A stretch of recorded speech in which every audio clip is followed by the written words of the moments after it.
ماں باپ کے نافرمان کی نہ دنیا ہے نہ آخرت۔ ایک صحابی ہے، یا رسول اللہ میرا باپ نا میری کمائی میں سے خرچ کرتا، مجھ سے پوچھتا ہی نہیں، اور شرعاً قانوناً اگر میری کمائی میرے باپ کی جو کمائی ہے یا زمین ہے جائیداد ہے اس سے الگ میں نے اپنی محنت سے کوئی کمائی کی ہے، وہ میری ذاتی چیز ہے، قانوناً میرے باپ کو بھی پوچھنا چاہیے کہ بیٹا یہ تمہاری چیز میں لے سکتا ہوں، یہ پیسہ میں استعمال کر سکتا ہوں، قانون یہ ہے۔ تو اس نے قانون کی بات کی کہ میرا باپ میرا مال اٹھا کے خرچ کر دیتا، مجھ سے پوچھتا ہی نہیں۔ آپ نے کہا اس کے باپ کو بلاؤ۔ اس کے باپ کو بلایا تو وہ انہوں نے پوچھا کیوں بلا رہے ہیں؟ کہ تیرے بیٹے نے تیری شکایت کی۔ تو اس کو اتنا غم لگا کہ وہ کٹ کے مر گیا۔ اور عرب کی شاعری تو پھر پوری دنیا میں مشہور ہے، آج بھی مشہور ہے۔ تو اس نے دل ہی دل میں کوئی شعر کہے، درد بھرے دکھ بھرے، اور وہ انہی شعر کو اپنی زبان سے نہیں دل ہی دل میں کہتا کہتا دربار رسالت میں مسجد میں پہنچا تو جبریل پہلے آ چکے تھے۔ کہنے لگے یا رسول اللہ تعالیٰ فرما رہے ہیں کہ آپ اس سے کہیں کہ پہلے وہ شعر سنا جو تیری زبان سے تو ادا نہیں ہوئے، تو تیرے رب نے عرشوں پہ سن لیے ہیں۔ آپ نے فرمایا بھائی اب تمہارا کیس سنوں گا، پہلے وہ شعر سنا جو تیری زبان سے نہیں ادا ہوئے۔ اللہ نے سنے۔ کہنے لگا یا رسول اللہ میں گواہی دیتا ہوں آپ سچے رسول ہیں، آپ کا رب بڑا طاقتور رب ہے، آپ کے رب کی قسم زبان سے ایک لفظ نہیں نکلا، دکھ بھری فریاد تھی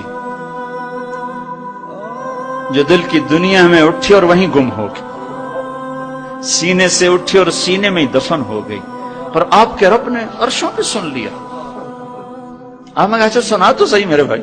میں کہا جی میں نے کہا بچے جس دن تو پیدا ہوا اس دن سے ہم نے اپنے لیے جینا چھوڑ دیا، ہم نے تیرے لیے جینا شروع کیا۔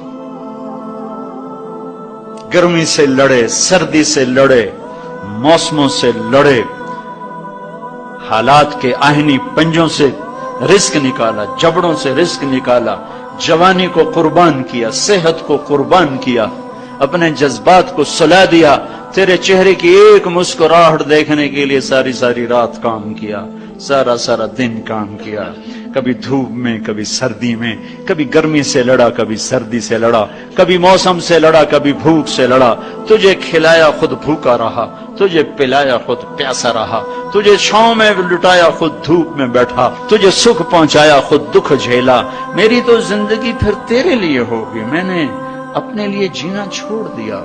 جب کبھی تو بیمار ہوا تو ساری رات میں اور تیری ماں تیرے سرانے بیٹھ کے دھڑ دھڑ دل دھڑک رہے ہوتے تھے، کہیں مر نہ جائے، کچھ ہو نہ جائے۔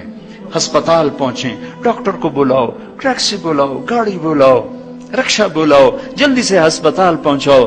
اسی خوفناک خیالات میں ہم روتے تھے، پگھلتے تھے، ٹوٹتے تھے، بکھرتے گئے چلے گئے خشک پتے کی طرح، اور تیرے چہرے کی ایک مسکراہٹ کے لیے ساری مسکراہٹیں بھول گئے، تجھے صحت مند دیکھنے کے لیے اپنی صحت کے سودے کر دیے۔ اور اس طرح ایک دن نہیں گزرا، یہ شب و روز گزرے، دن اور رات گزرے، لیل و نہار گزرے، بہار و خزاں گزری، رت بدلی، موسم بدلے، بادل اندھیری، بارش آئے اور گئے، یہاں تک کہ تو پروان چڑھتا گیا، میں ڈھلتا گیا، تجھ میں جوانی میں رنگ بھرا اور بڑھاپے نے میرے سارے رنگ نوچ لیے۔ تو سیدھا کھڑا ہوا تنے کی طرح، میری کمر جھک گئی کمان کی طرح، اور میں آسرے کا محتاج ہوا، تو طاقتور ہو کے جوان ہوا۔ پھر مجھے خیال آیا کہ میں اس کی انگلی پکڑ کے چلا، گود بٹھا کے چلا، کندھے بٹھا کے چلا، ہاتھ بٹھا کے چلا، اس کے لیے در در کی ٹھوکریں کھائیں۔ آج جب میں بوڑھا ہوا ہوں تو اب یہ میری انگلی پکڑے گا، میرا ہاتھ پکڑے گا، میں اس کی لاٹھی بنا، یہ میری لاٹھی بنے گا۔ لیکن ایک دم میرے بیٹے تیری آنکھیں ماتھے پہ چڑھ گئیں، تیرے تیور بدل گئے، تو مجھے یوں دیکھنے لگا جیسے میں تیرا باپ نہیں، میں تیرا نوکر ہوں۔ تو میں نے اپنی زندگی کو جھٹلا دیا اور میں نے کہا میں خواب دیکھ رہا تھا کہ میں باپ ہوں، نہیں میں باپ نہیں، میں نوکر ہی ہوں۔ میں پڑوسی ہوں.